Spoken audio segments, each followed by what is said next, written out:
Então vamos iniciar aí, pessoal, fundamentos de engenharia de requisitos. A gente vai conversar sobre mais esse tópico aí da engenharia de softwares, tá? Lembrando que o que a gente vai ver, ainda vai ver até o final do semestre, nós temos aí mais 2 meses efetivos de aula, né? Temos mais um mês aí até o dia 4, nossa próxima avaliação. O que a gente vai ver, não de forma nenhuma é ultrapassado, de forma nenhuma não é mais utilizado dentro das novas metodologias ágeis, agile, seja o que for, tá? Mas vocês, dentro de toda aquela discussão que nós tivemos, acho que tem que ficar bem claro para vocês que isso pode ser encarado como complementos, como ferramental mesmo para que a gente possa estar utilizando também dentro das metodologias ágeis. Né? As metodologias ágeis não são excludentes em relação a esses novos conteúdos que nós vamos ver a partir da aula de hoje. E engenharia de requisitos é um conteúdo muito importante para que a gente possa desenvolver sistemas que tenham qualidade e que sejam sistemas que entreguem valor aí para o nosso usuário final, cliente, seja o que for.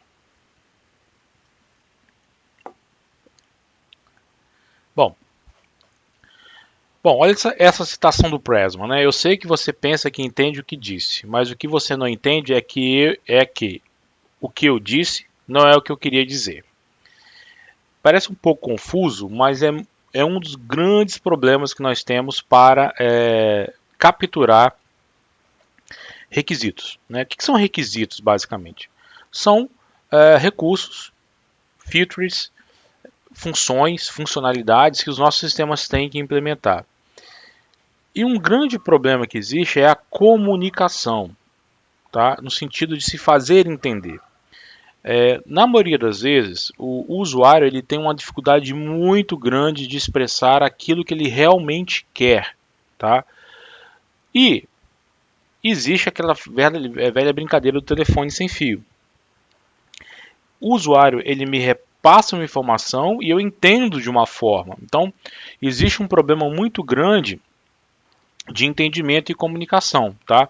Existem técnicas para isso. Hoje mesmo à tarde eu participei de uma sessão de grooming e discover, que também faz parte das metodologias ágeis, né, Lean Inception, etc., aonde através de pessoas que são treinadas para isso, em design thinking também, que é uma outra técnica também para poder capturar esses anseios do usuário de forma bem estruturada,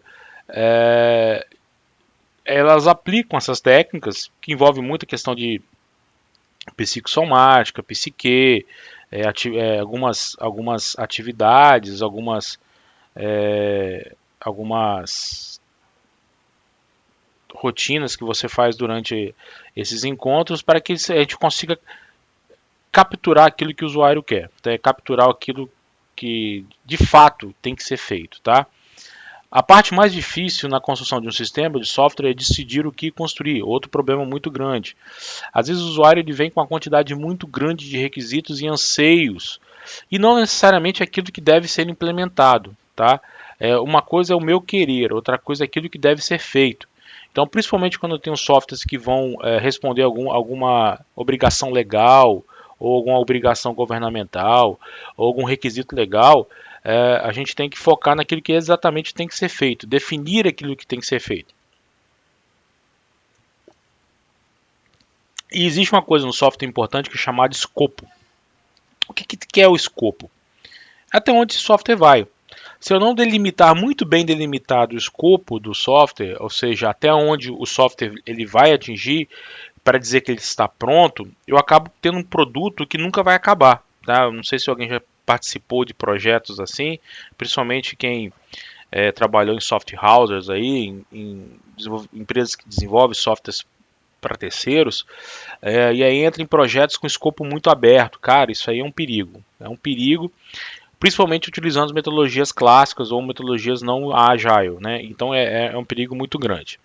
Projetar e construir um sistema elegante que resolva o problema errado não serve às necessidades de ninguém. Outro fato, não adianta eu dar um sistema, dar um aplicativo, dar um app, desenvolver um jogo que seja muito bonito, tenha telas muito bonitas, tenha muitos recursos, mas que de fato não resolve o problema ou não atende às expectativas de quem está pagando, tá, o jogo.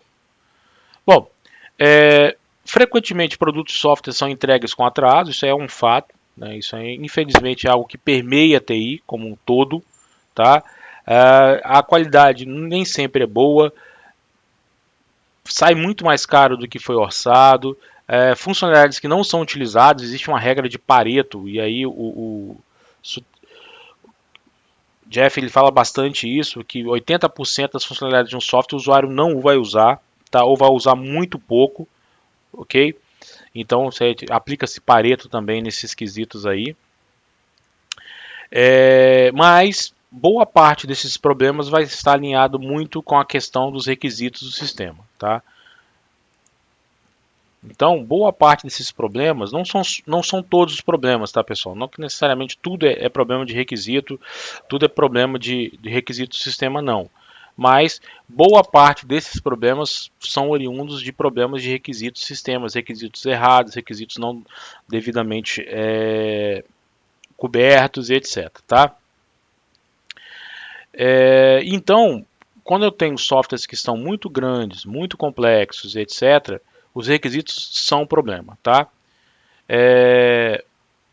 Isso é importantíssimo, porque se eu começo a desenvolver um software aonde eu fiz uma eleição, uma escolha, uma seleção de requisitos de forma errada, aonde eu não consegui capturar todos os requisitos ou não consegui ter o entendimento correto dos requisitos e começo a construir esse sistema, construir esse software, gente, a gente vai ter problema, nós vamos ter problema, a gente vai ter dificuldades, vai ser complicado, tá? Então isso aí é uma realidade. É uma realidade assim que de grandes problemas dentro do mundo de software, tá? Então, Somerville, por exemplo, que foi um grande autor também na área de engenharia de software, ele reflete alguns problemas sobre os requisitos. Requisitos que não refletem as reais necessidades do usuário. Ponto. Isso é o principal, tá? Mapeia-se coisas que não são requisitos, entende-se coisas que não são requisitos. Requisitos que são inconsistentes ou incompletos. Outro problema também. Eu não consegui capturar totalmente aquilo que o usuário precisa.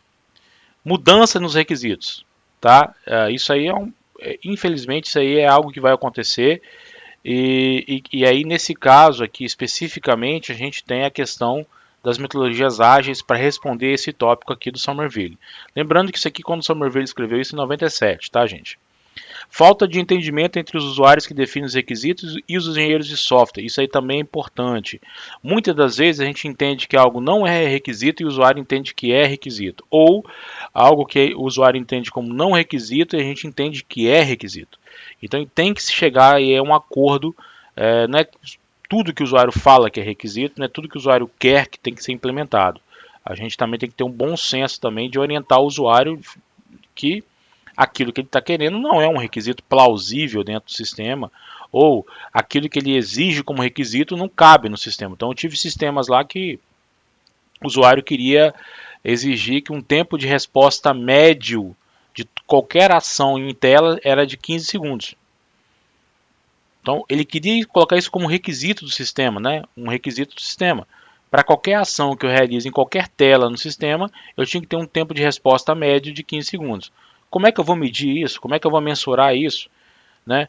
O software ele vai enfrentar, ele pode enfrentar problemas de latência de rede, que não é um problema do software. Ele pode enfrentar problemas na máquina onde estava sendo executado o software, no servidor, que não era um problema do software. Então, foi uma briga muito grande. O usuário exigiu que isso entrasse como requisito. Então, até convencê-lo que aquilo não era um requisito para entrar no sistema, foi uma briga muito grande mesmo, tá? Dorfman ele cita algumas alguns benefícios que temos ao determinar requisitos. Primeiro, concordância entre desenvolvedores, clientes e usuários do trabalho. Isso é fato, então vai estar todo mundo muito bem alinhado. Uma base sólida para estimar recursos, aí eu estou falando de pessoal, de custos, de tempo. Aumento da usabilidade, manutenibilidade de sistemas e outros atributos de qualidade. Então eu vou ter um software mais usável, mais mantenível, tá? É um software que vai ter uma qualidade maior e uma relação de objetivos e de recursos mínimos do software, tá, gente? Segundo a IE3, define o que é o requisito, tá? A IE3 ou IEE é um Instituto de Engenharia Elétrica e Eletrônica americano, assim como existe a ANSI e etc., que ele define vários padrões dentro da engenharia. E como a gente está trabalhando com engenharia de software, a I3E também acaba abarcando. Então ela define para a gente algumas definições. Então, por exemplo, o requisito é uma condição ou capacidade necessária para o usuário para desenvolver um problema ou alcançar um objetivo, tá? É uma condição ou capacidade que deve ser encontrada ou possuída por um sistema ou componente do sistema para satisfazer um contrato padrão e especificação ou outro documento imposto formalmente. É uma representação documentada de uma condição ou capacidade como está listado no 1 e no 2. Então ele tem essa definição mais formal de requisito, mas basicamente requisito é função, como o Abbott aí em 86 define. É uma função, é uma restrição ou qualquer outra propriedade que deve ser fornecida, encontrada ou satisfeita para preencher as necessidades dos usuários no sistema. Então, quando eu digo requisitos, tem que ficar muito claro na cabeça de vocês. São funcionalidades, não necessariamente funcionalidades, pode ser restrições também que eu posso impor dentro do sistema, por exemplo, essa do tempo de resposta médio de ações no sistema que eu acabei de falar para vocês. Isso aí é um exemplo. Isso não é necessariamente um requisito, fazer um cálculo ou exibir coordenadas geolocalizadas e etc e tal. Eu estou falando de tempo. Então a gente vai ver que vão existir requisitos que vão ser chamados requisitos funcionais e os chamados requisitos não funcionais. E aí a gente vai entender essa classificação desses requisitos, tá? Bom, é importante determinar quando a fase de requisitos se inicia e termina. Isso aqui é mais dentro das metodologias clássicas, né, ou tradicionais, como o em cascata, tá? Quando você vai para metodologias ágeis, você faz aí, por exemplo, um inception inicial, faz um levantamento inicial, monta o primeiro backlog e dali você tem o tempo todo esses requisitos sendo revisitados, sendo gerados novamente, tá, pessoal? Bom, assim como existem diversas definições para o termo requisito, existem também diversas classificações para o requisito. Né? Uma das mais tradicionais é o Brackett, cita aqui, que é eu dividi os meus requisitos em requisitos funcionais e não funcionais. Tá? Existe também uma classificação depois que são requisitos comportamentais e não comportamentais. E o Somerville classifica também como sendo requisitos de usuário e requisitos de sistema. E os requisitos de sistemas eles podem ser funcionais, não funcionais ou de domínio, tá? Que é o domínio do problema. Quando eu falo de requisitos funcionais ou comportamentais, que é essas duas classificações aqui são as principais, tá, pessoal? Vocês vão ver muito essas classificações aí para frente em algumas definições de análise, etc., dentro de alguns requisitos aí para frente, tá? Isso aí é muito comum. Deixa eu só puxar um negócio aqui. Tá, pessoal? Só um instante. Então, pessoal, o que acontece? Os requisitos funcionais, eles definem as funcionalidades ou comportamentos que devem ser atendidos pelo software, tá? Ok? Eles vão descrever ações, eles vão descrever componentes de hardware, ou seja, essa classificação é uma classificação assim, bem tênue, tá, galera? Tem gente que confirma o valor para mim, tá? Eu tô com o da Vale aqui. Existem algumas classificações bem tênues em relação a ou em relação ao outro, o que é não funcional, o que é funcional. Eu gosto de classificar os funcionais como sendo aqueles onde eles vão estar diretamente com o comportamento do sistema. O que eu espero do sistema, né? Em termos de função, em termos de execução, em termos de atividades que eu espero do sistema, tá? Ação dos sistemas. Já os não funcionais são restrições e atributos de qualidade do software. E aí é interessante. Então, por exemplo, esse que eu acabei de dar o exemplo para vocês, de que o tempo mínimo de resposta, o tempo médio de resposta para ações dentro do sistema de 15 segundos é um requisito não funcional, porque isso é uma restrição. Alguns exemplos de requisitos não funcionais. O sistema precisa ser responsivo, né? Não funcional. O sistema ele precisa ser acessível, ou seja, ter suporte à acessibilidade. Também é considerado um requisito não funcional. O sistema precisa apresentar, vamos lá, precisa ser bilíngue. Então também é um não funcional. São alguns exemplos de requisitos chamados não funcionais, porque eles apresentam restrições, tá? Por exemplo, o sistema precisa estar em conformidade com a lei XPTO, então é classificado como não funcional. Isso não quer dizer que não são requisitos importantes, tá? Tem algumas pessoas de forma muito errônea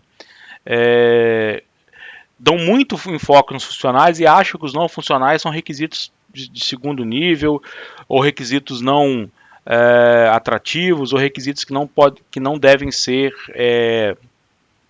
levado muito em conta. Mas existem requisitos não funcionais que se não forem cumpridos, o sistema é inviável. Então tem que se tomar muito cuidado também ao fazer essa classificação também, tá? Então, pessoal, o que é importante em relação a esses dois tipos de requisitos é exatamente que isso aqui classifica os requisitos, funcionais e não funcionais. Mas não existe uma hierarquização nesse sentido, né? Lógico, evidente, um sistema normal, a quantidade de requisitos funcionais vai ser muito superior à quantidade de requisitos não funcionais. Só que normalmente os requisitos não funcionais eles são requisitos que apresentam um grau de criticidade alta, como por exemplo esse do tempo médio de resposta, porque é um requisito que vai permear todo o sistema. A acessibilidade vai permear todo o sistema, então eu já tenho que construir, projetar o sistema para atender esse requisito. Então ele acaba impactando em todo o sistema, tá? Se eu tenho um sistema, um requisito um não funcional que exige que o meu sistema esteja, por exemplo, em conformidade com a nova lei de proteção de dados, né? E aí o que acontece? Esse é um requisito fortíssimo. É não funcional, mas é fortíssimo. Porque se o meu sistema não estiver em conforme com a Lei Geral de Proteção de Dados, o sistema não pode ser utilizado. Porque quem utilizar esse sistema está passivo de responder a processos, inclusive crime, tá? Então isso aí é um requisito não funcional que tem um peso gigantesco dentro do sistema. Porque se o sistema não ter essa implementação desse requisito, o sistema não vai conseguir implementar, ok, pessoal? Então, é muito importante a gente entender que essa classificação é uma classificação meramente para poder instrutiva, não é uma classificação hierarquizada, ok? Bom, existem assim diferentes tipos de taxonomias ou classificações para os requisitos não funcionais, tá? Algumas tentaram se aí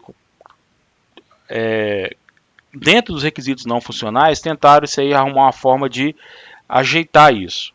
Então, por exemplo, eu posso ter requisitos não funcionais que vão estar ligados ao processo, tá? Que quer dizer isso? Forma de entrega, forma de implementação, conformidades legais, padrões a serem seguidos, ok? Então, por exemplo, eu posso ter lá dentro, já tive requisitos não funcionais do tipo, o sistema tem que utilizar como banco de dados o Oracle. O sistema tem que rodar em mais de uma plataforma diferente. O sistema tem que ser compatível com as plataformas internas da empresa, nesse caso eram Windows. O sistema ele tem que apresentar entregas contínuas, sei lá, coisas desse tipo. O sistema tem que respeitar a lei SOX-Sarbanes, tá? Porque é uma lei federal americana. Então são implementações que tem que estar em conformidade. Por exemplo, o sistema ele tem que estar dentro dos padrões da ISO 9000, 9001, conformidades, tá? Outra forma de classificar os requisitos não funcionais, requisitos de produto, então usabilidade, confiabilidade, segurança, eficiência, desempenho e capacidade. São coisas não tangíveis e são coisas assim que a gente vai ter que trabalhar assim, no nível mais alto em relação a isso, tá? Por exemplo, o sistema tem que ser responsivo, o sistema tem que estar atrelado a nova lei geral de proteção dos dados. Aí eu estou falando de processo e produto também, que eu estou falando de confiabilidade e segurança. O sistema, por exemplo, tem que fazer autenticação OAuth 2, por exemplo. O sistema tem que permitir que os usuários se autentiquem via Google, via Facebook ou Twitter, seja o que for. Desempenho, esse requisito de desempenho normalmente é complicado demais, tá, pessoal? Isso tem que estar muito bem, tem que estar muito bem amarrado, tem que estar muito bem azeitado, tá? Porque senão é complicado. Tanto desempenho quanto capacidade. Capacidade está muito ligada à volumetria, quantidade de informação que o sistema vai trabalhar por vez, quantidade de usuários, concorrência, etc. Tá? Então, alguns sistemas, por exemplo, o meu, a gente já tinha lá a ideia que eu teria até no máximo 1000 usuários concorrentes. Tá? Deixa eu só responder meu filho aqui.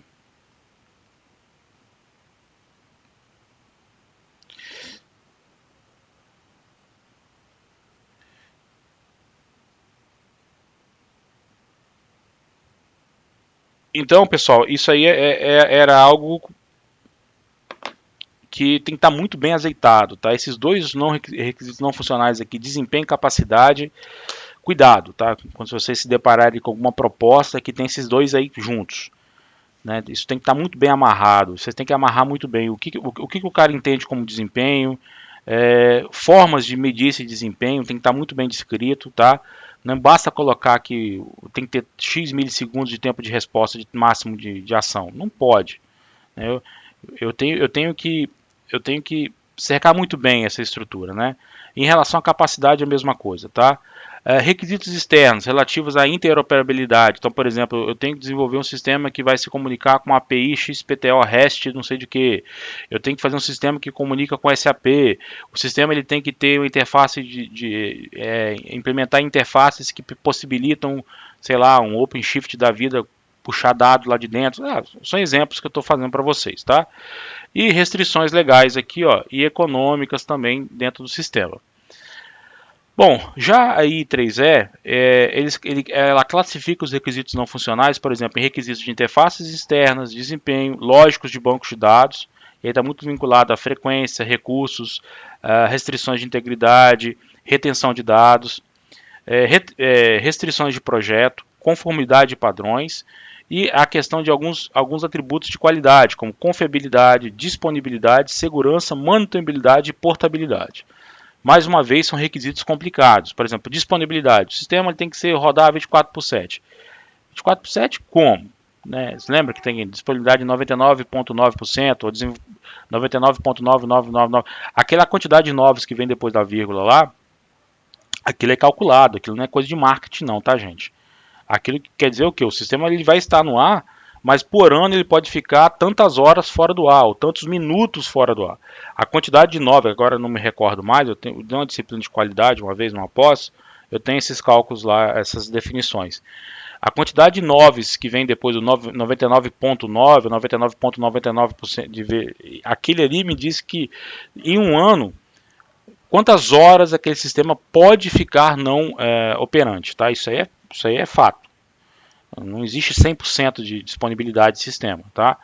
Então, por exemplo, eu tenho um sistema bancário que num ano ele pode ficar no máximo 2 horas no total do ano parado.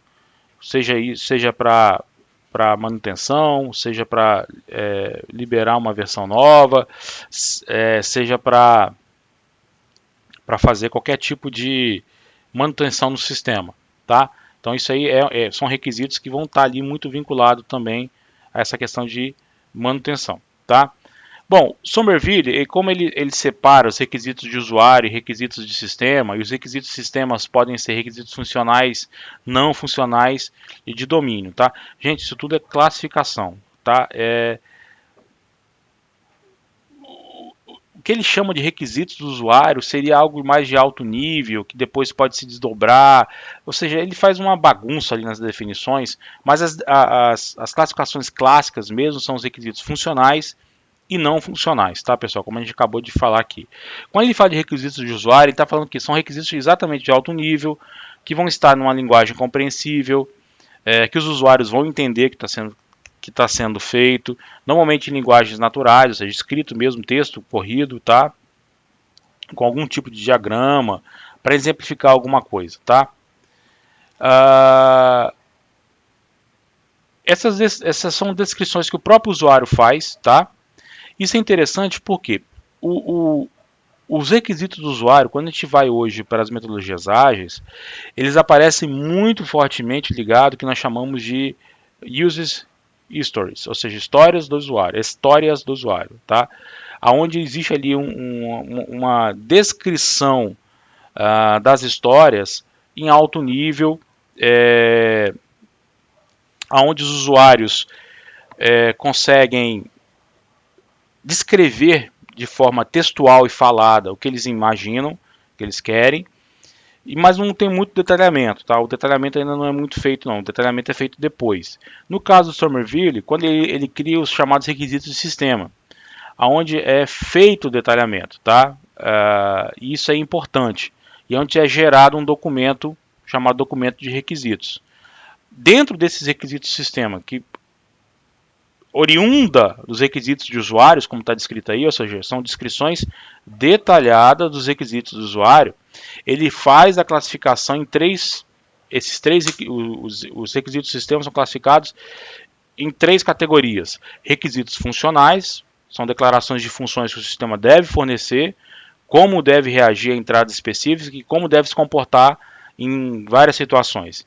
Requisitos não funcionais, tá? Que são restrições e atributos de qualidade, e requisitos de domínio, que originam do domínio de aplicação e refletem características do sistema, tá, pessoal? Então, assim, para a gente poder fechar aqui por hoje, pessoal, quando a gente pega essa classificação aqui do Somerville, tá? Que é uma classificação importante para a gente, porque importante em que sentido? Ele é importante porque eu vou estar... Tudo bem, Eric? Ele é importante porque ele meio que faz o link hoje com o que nós chamamos de User Stories. Porque quando eu pego um requisito de alto nível, é exatamente o User Stories. Depois que eu detalhe esse requisito de alto nível, que pode quebrar em N requisitos detalhados mais para frente, eu passo a ter o detalhamento ali do backlog, coisas que são muito utilizadas ainda dentro do meio Agile, tá, pessoal? Bom, galera, vamos lá.